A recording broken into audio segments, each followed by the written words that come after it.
Em nome do Pai, do Filho e do Espírito Santo. Amém.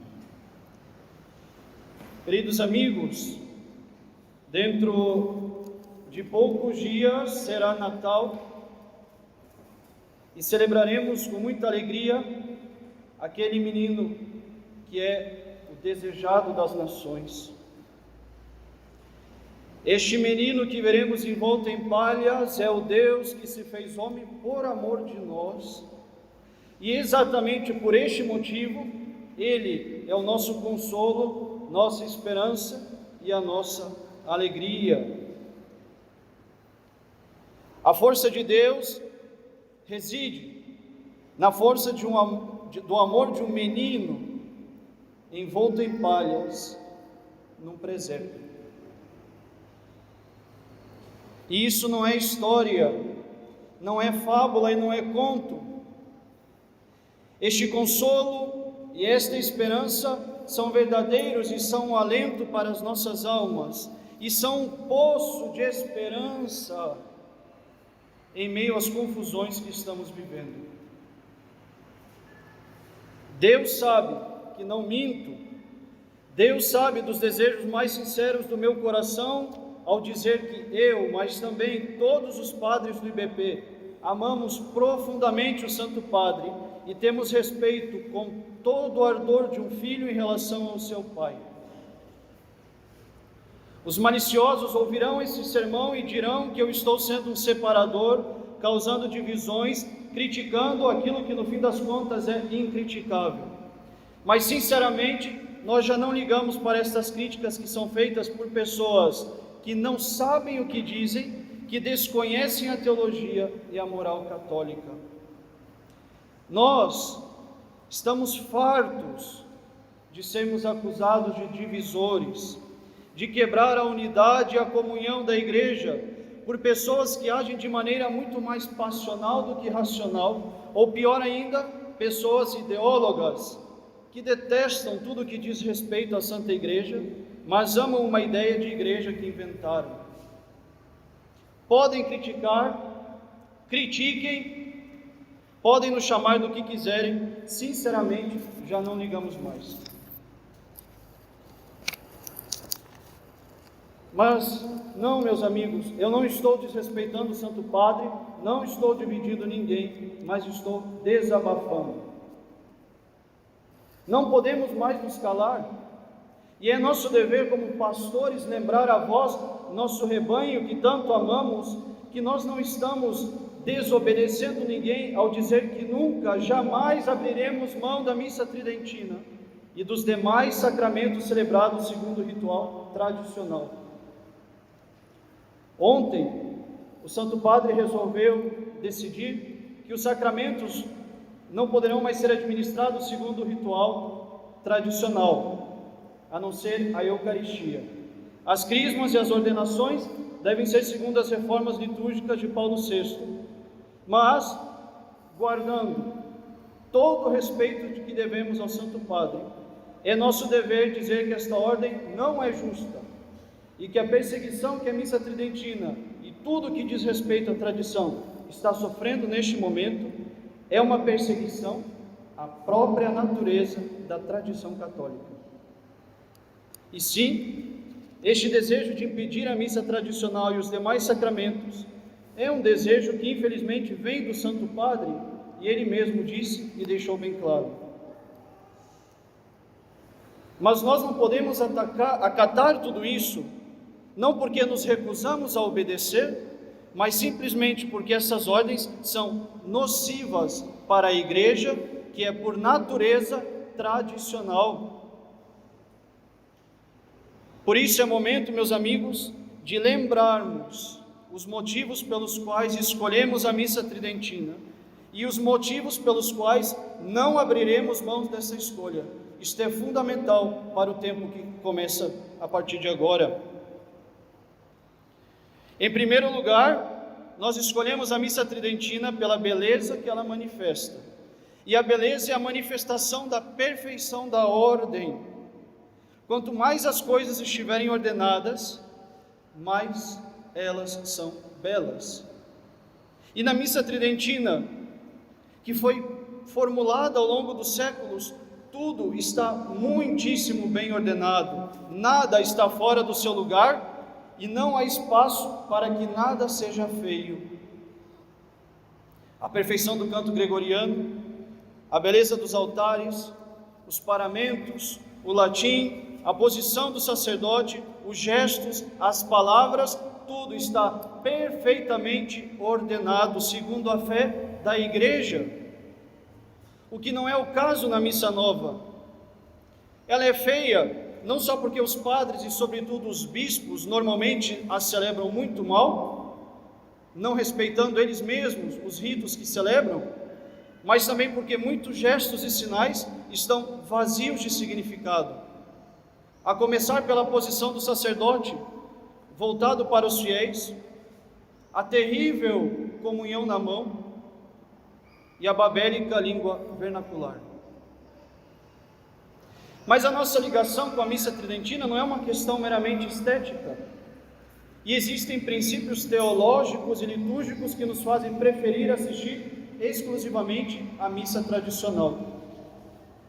E em primeiro lugar, a missa nova.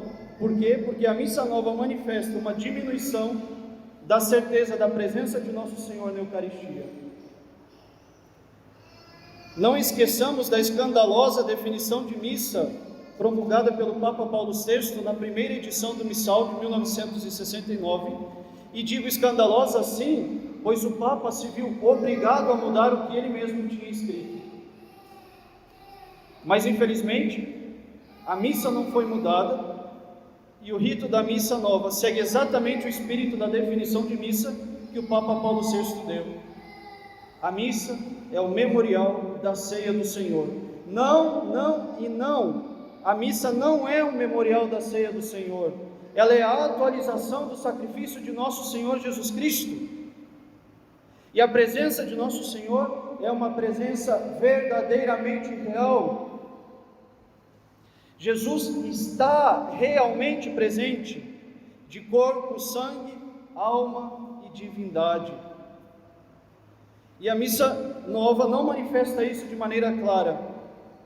Ao ser inventada, pois de fato ela foi inventada e não transmitida e recebida, a missa se permitiu retirar as genuflexões, deu possibilidade de se receber Jesus na mão e encheu as celebrações com elementos que diminuem a manifestação clara de que Nosso Senhor está de fato presente na Santíssima Eucaristia. Em segundo lugar, a missa nova também diminuiu, para não dizer que apagou por completo, a certeza de que a missa é um sacrifício, ou melhor, a renovação do sacrifício de nosso Senhor Jesus Cristo na cruz. O lado sacrificial ficou completamente esquecido, e isso se percebe quando se nota que o padre, por exemplo, não está de frente para o altar. Ainda que haja uma mesa entre o padre e o povo, as rúbricas se preocupam em dizer que o padre deve estar de frente para o povo. Isso se percebe quando se nota a espantosa retirada do rito do ofertório. Sim, meus amigos, a missa nova retirou o ofertório e colocou no lugar a preparação das oferendas. Se retirou a manifestação tão clara de que a missa é um sacrifício e não uma ceia. O desaparecimento da mesa de comunhão, procurem, desapareceu, sumiu das igrejas. Os gestos e as posições do celebrante, o desaparecimento de sinais e paramentos que manifestam a união do sacerdote com o sacrifício de nosso Senhor, tudo isso gerou a diminuição da ideia de que a missa seja não o memorial da ceia, mas a renovação do sacrifício de nosso Senhor.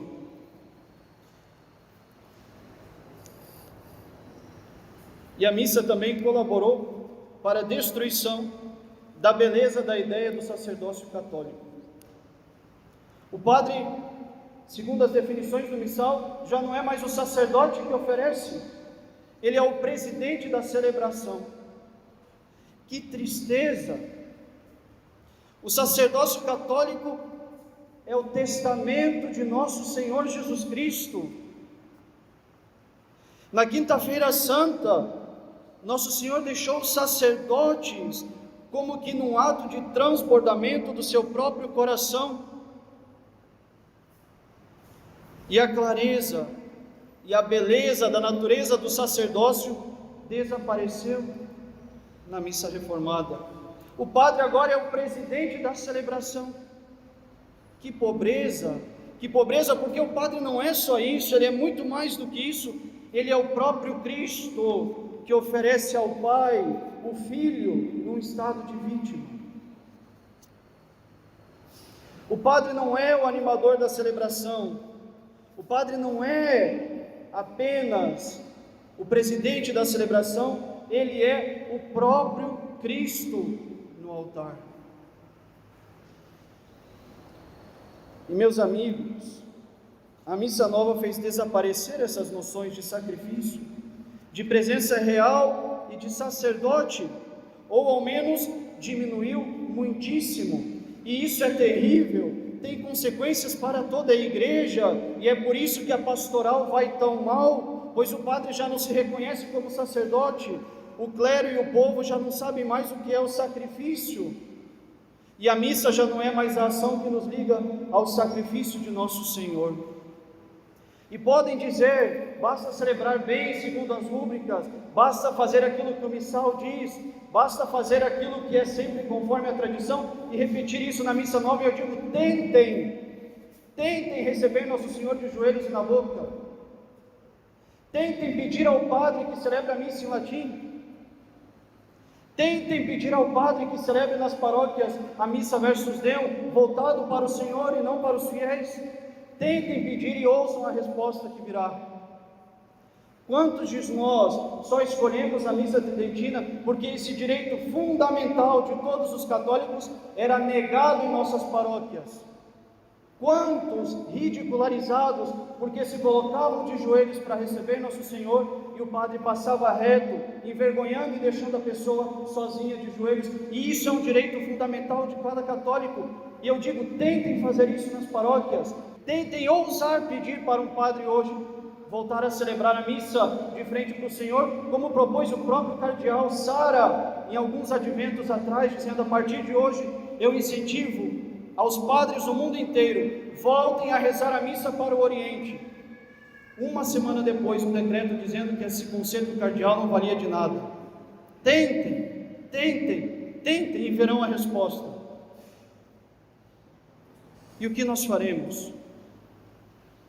Simplesmente, meus amigos, nunca abandonaremos a tradição da igreja, simplesmente porque não existe igreja sem tradição, como não existe igreja sem magistério, como não existe igreja sem Sagrada Escritura.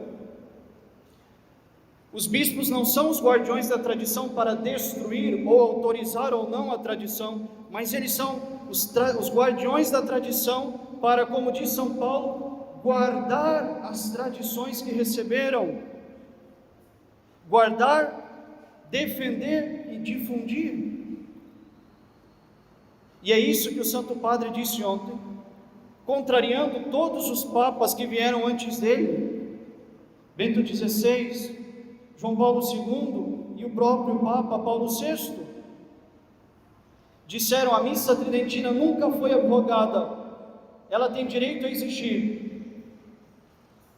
Tudo culminou com o Papa Bento XVI, quando ele disse: por ela ser parte da tradição, não merece autorização de um e de outro, mas por ser católica, da tradição católica, pode e deve ser celebrado em qualquer lugar, por qualquer padre, por qualquer bispo, claro, conforme a natureza das coisas, sem necessidade de autorização. E ontem o Santo Padre, o Papa Francisco, lembrava: a missa tridentina é só algo exclusivo de alguns fiéis ligados a essa forma ainda, mas não deve ser difundida, não deve crescer. Não há como não lembrar a situação catastrófica dos anos 70 e 80, a guerra litúrgica desses anos que se repete, a paz litúrgica que é destruída, e agora sim, por esses tipos de atos, a verdadeira comunhão que existia entre os fiéis vem sendo destruída. Não há como não lembrar os anos 60, 70, 80 e não lembrar a figura de Dom Lefebvre e os seus conselhos que ele deixava. Algumas palavras dele mesmo que nos servirão de esperança, de alento, de força para esses tempos sombrios que vêm e virão. O que nos resta fazer?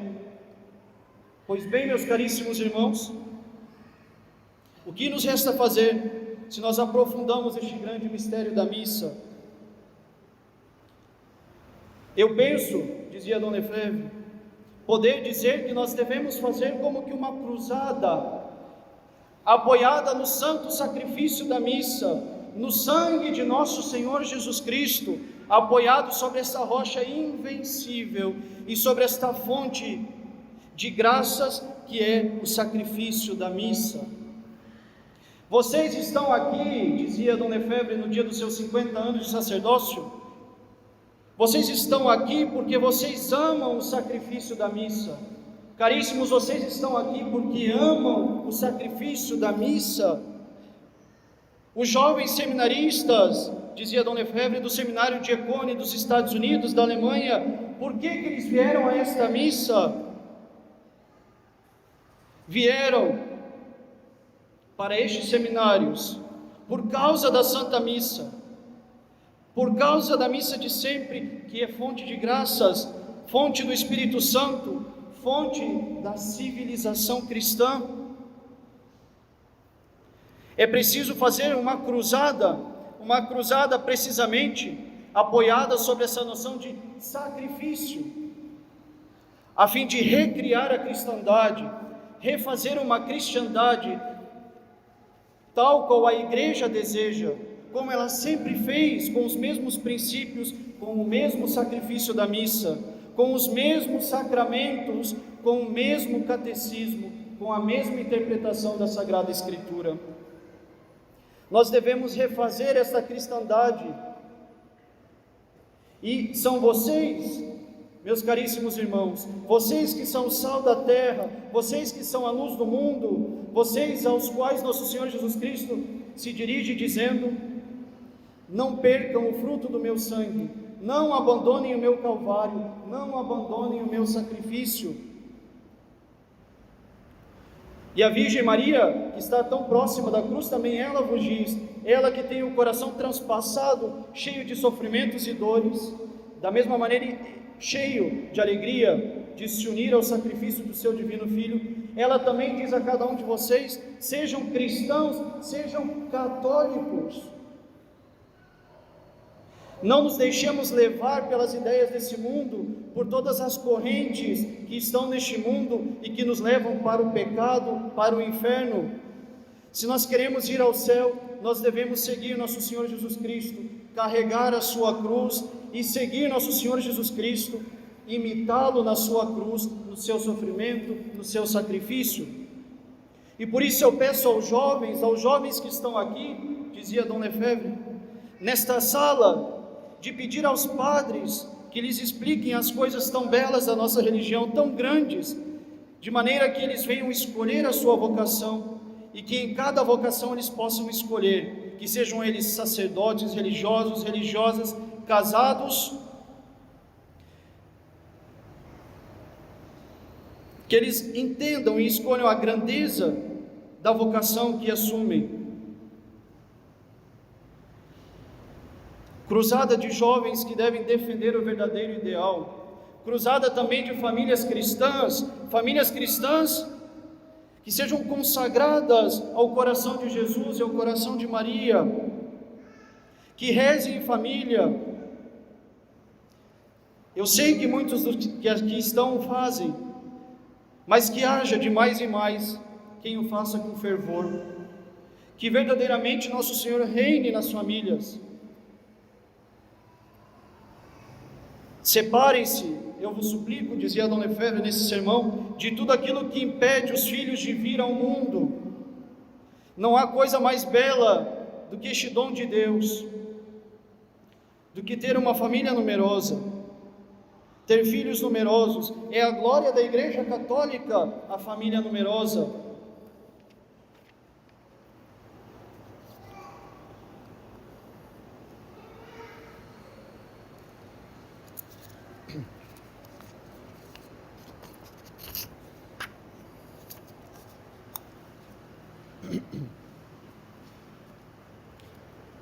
Eu terminarei, diz ainda Dom Lefebvre, eu terminarei, meus queridos irmãos, por isso que eu vou chamar meu testamento. E é exatamente isso que hoje, nesses tempos difíceis, cada um de nós sacerdotes deseja dizer aos senhores: deixarei o meu testamento. Testamento é uma grande palavra, mas é porque eu queria que ele fosse o eco do testamento de nosso Senhor.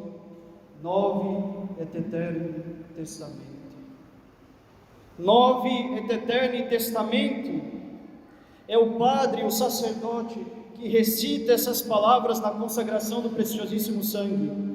Hic est calix sanguinis mei, novi et aeterni testamento.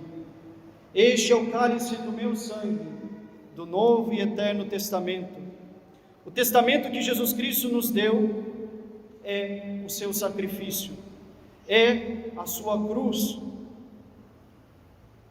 E foi isso o fermento de toda a civilização cristã, e é isso que deve nos levar ao céu.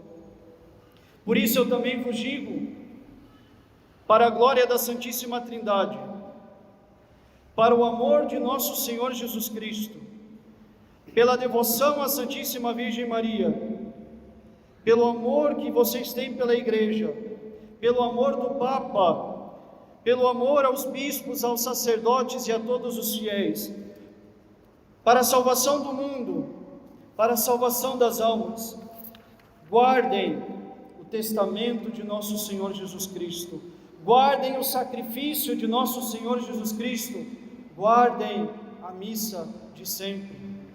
E vocês verão a civilização cristã renascer, civilização que não é deste mundo, mas uma civilização que nos leva à cidade católica, e essa cidade católica é a cidade católica do céu, que ela prepara já nesta terra. A igreja não é feita para outra coisa, a cidade católica daqui de baixo não é feita para nada mais, nada menos do que nos levar para a cidade católica do céu. E então, guardando o sangue de nosso Senhor Jesus Cristo, guardando o seu sacrifício, guardando esta missa que nos foi legada por nossos predecessores, missa que nos foi legada pelos apóstolos até os dias de hoje, e nos quais, daqui a alguns instantes, eu mesmo vou pronunciar essas palavras sobre o cálice. Não posso dizer senão que nós possamos continuar a pronunciar essas palavras da consagração, exatamente como os nossos predecessores as pronunciaram, como os papas, os bispos, os padres que nos precederam, como eles nos ensinaram. Guardemos a missa de sempre, a fim de que nosso Senhor Jesus Cristo reine e de que as almas sejam salvas pela intercessão de nossa boa Mãe do céu. Em nome do Pai, do Filho e do Espírito Santo. Amém.